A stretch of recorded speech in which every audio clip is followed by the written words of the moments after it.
Hey, all, thanks for joining us today. I'm here with Young Kim again, the Senior Product Manager for the Kia company, for Kia EV4, I should say. So, thank you again for joining me. Thanks for having me. So, obviously, Kia started its EV story in 2014, but now, here in 2025, you're coming out with your first electric sedan. That's correct. So we've been selling EVs in the US for over 11 years now. And this is the first time we're offering an EV sedan body style. And this actually works really well for EVs because of the aerodynamic body shape. We're able to achieve the lowest coefficient of drag in our lineup, 0.23. And that's also aided by a lot of different features on the vehicle in addition to the shape. We have active air flaps in the front, behind the grille.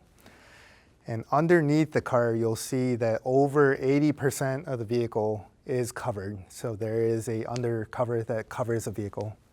So, very slippery through the air, so to Mhm. speak.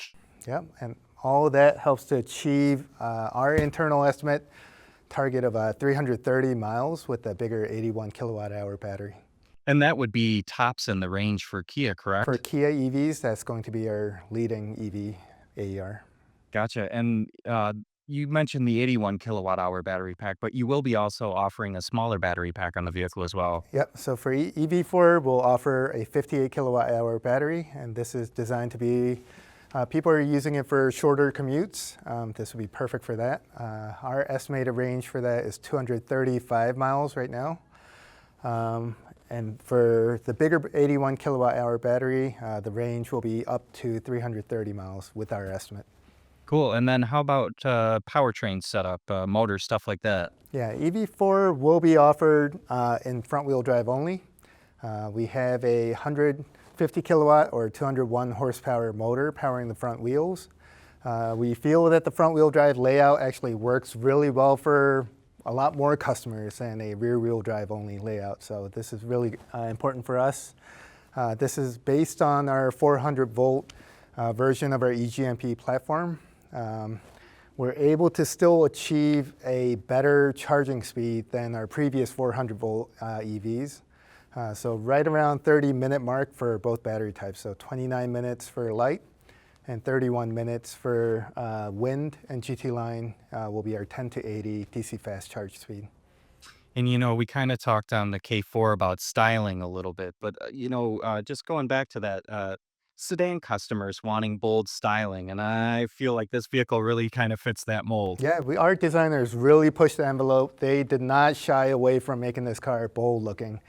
So we intended this car to really stand out.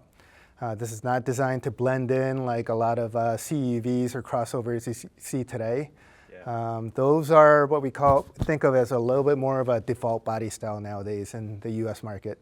The sedan customers that we talk to, when we talk to K4 customers, K5 customers, and EV intenders, these customers want something a little bit more bold, standout, and sporty, and we're providing that in spades with the EV4.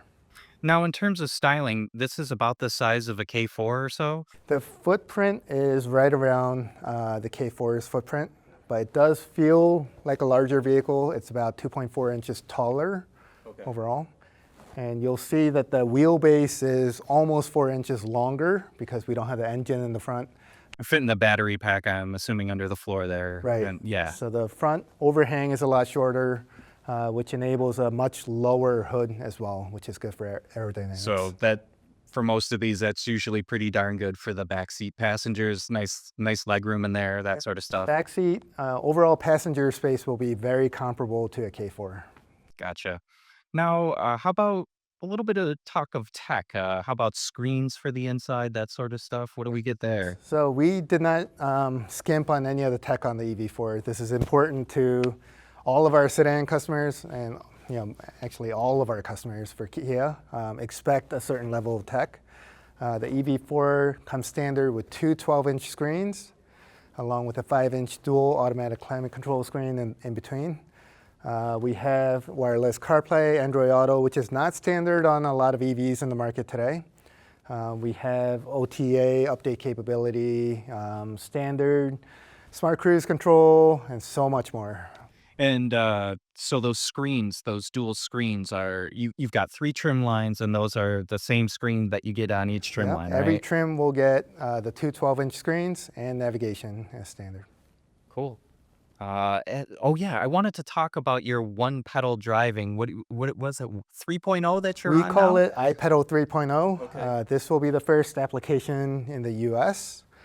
This is our latest generation of iPedal. It gives a lot more flexibility in terms of uh, the level of adjustability you have and how much regen you have. This also works in reverse now versus our previous iPedal versions. And then it also will reset back as default if you set that as your setting and you get back in the car, that's That's right where you correct. come back You to as don't have to well. play around with the pedals every time you get in the car. Gotcha. And then how about, availability of the vehicle? When will be we be seeing this in the market? Our expected availability will be early 2026. And you haven't talked about pricing yet, correct? Pricing, we haven't talked about pricing yet, but with this car, we're really focused on three obstacles to EV adoption. First is range, which I talked about, the 330-mile range, which is leading for our company. Charging infrastructure, so EV4 will have NACS charger port right in the front passenger side, which works really well with Tesla superchargers. And price, which I can't fully talk about yet, but it will be at a very attainable price. So, yeah, I mean, right now in this market, I feel like pricing is, such a huge thing, so attainable pricing sounds very nice, and I think customers would hopefully like that as well. I think so too. Young, thank you for your time again. Yep, thank you for having me.